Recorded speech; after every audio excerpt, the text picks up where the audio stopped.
Hello and welcome to Jazz Guitar Chord-melody, Part 38. Hi, I'm Mike Hayes, and in today's session, we're going to continue work on our arrangement of Scarborough Fair. And I do hope you're getting some ideas out of this arranging project that you can use in your own guitar playing. Because that's the idea behind all this, is so that you can develop your own style and your own sound, and you're free to express yourself on the guitar. But before we get started, just a quick reminder to subscribe if you haven't already, so you don't miss out on any of the good stuff. Okay, let's grab our guitars and get started. We're picking up the melody from the last note in bar 9, the note D. And as we said on the previous video, we're playing this D note as a D5 chord, with the D on the first string, A on the second string, and the octave D played on the third string. Right, let's move over to bar 10, and my chords of choice for bar 10 and the first note in bar 11 are derived from the D Phrygian mode. Under the D melody note, I'm going to play an E flat major ninth with a G bass. And I'm using the same voicing that I used previously in bar 5, where I played the B flat major ninth with the D bass. And as I mentioned on the previous video, I particularly like the voicing of this chord, as it has the feeling of anticipation. Over to bar 11, and under the C melody note, I'm going to play a D minor 7. From the next note, the note A in bar 11, and including the notes in bar 12 and 13, I'm going to be using chords from the D Aeolian mode. For the A note, I'm going to use a C7 suspended fourth chord. Now over to bar 12, and I'm going to play the first note A as a single note. For the next note, the note G, I want to play as a harmony of a third. So under the G note, I'll play an E. For the next melody note, the note F, I'm going to play a B flat triad with the C bass. In bar 13, under the E note, I'm going to play an F major ninth chord. And now let's have a listen to how all that sounds.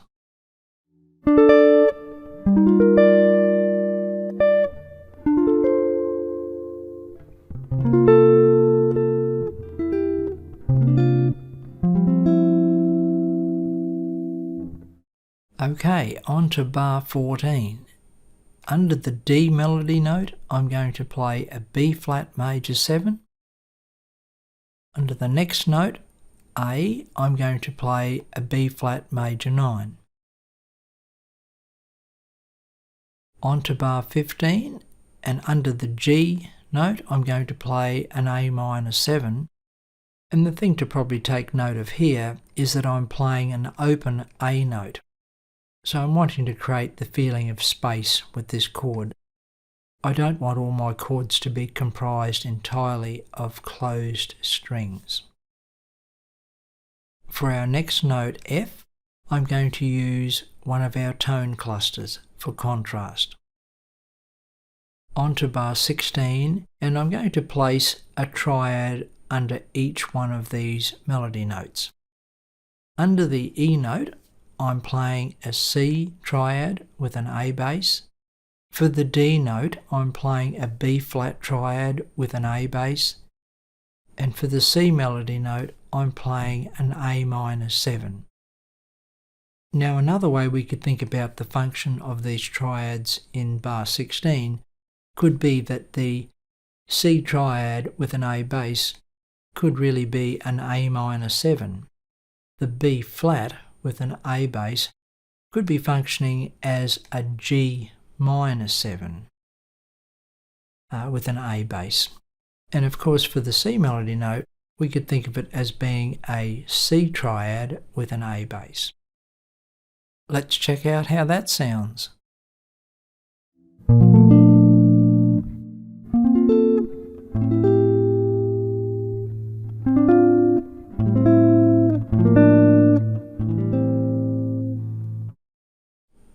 it's time to take a look at the outro. I played the melody of Scarborough Fair in 3/4 time. However, I played the intro and the outro in 4/4 time. And this was to give the feeling of some control over the dimension of time.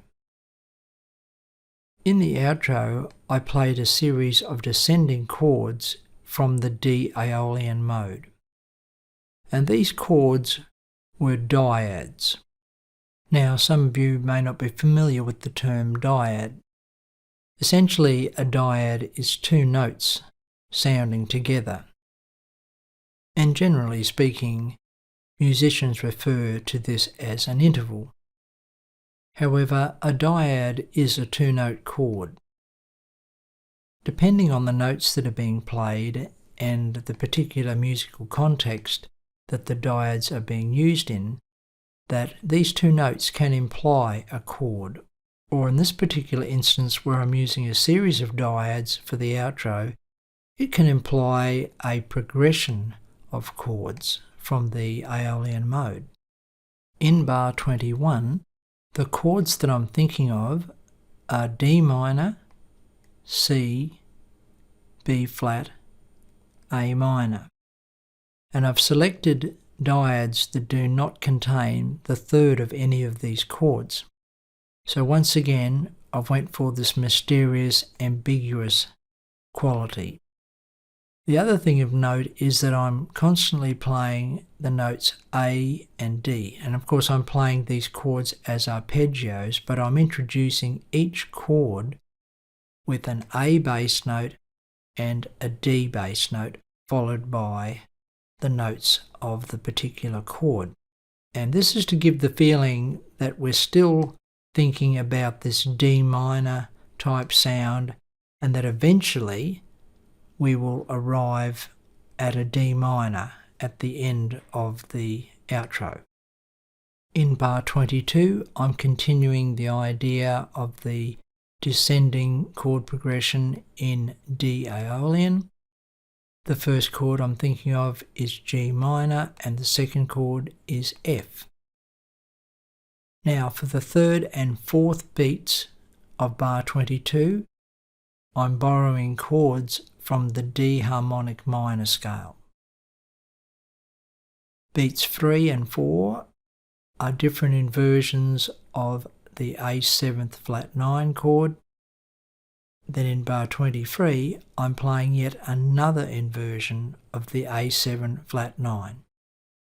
And of course I've selected these chords for this particular point in the arrangement to create a dramatic effect.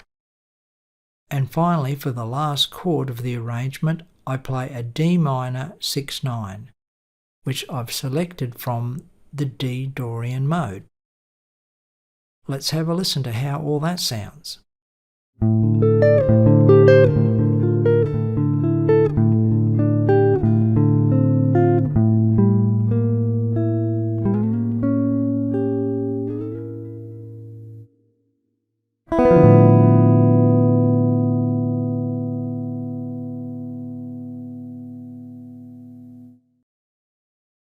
And now let's have a listen to all the work we've been doing in this session. So we'll listen to the arrangement from the D note in bar 9 right through to the end.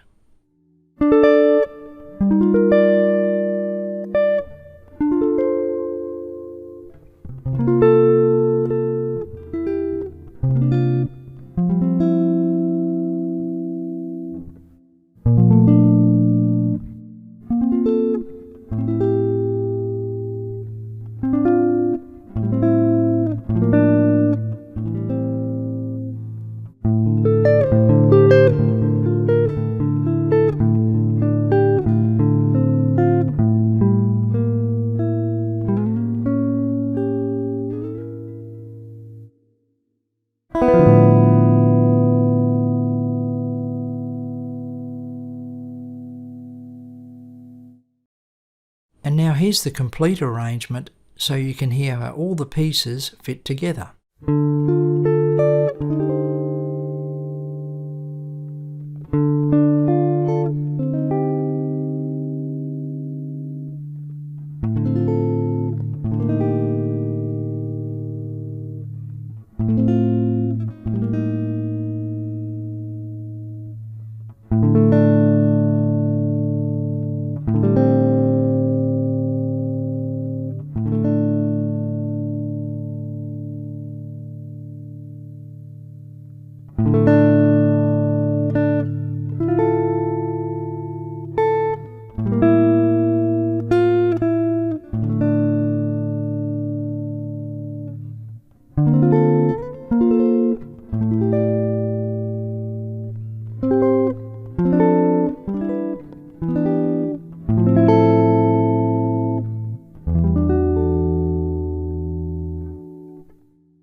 Well, that's it for this session today, folks. I do hope you've got something out of it. If you have any questions or comments, remember to pop them in the comment section below the video. And as always, I look forward to catching up with you again next time. Bye for now.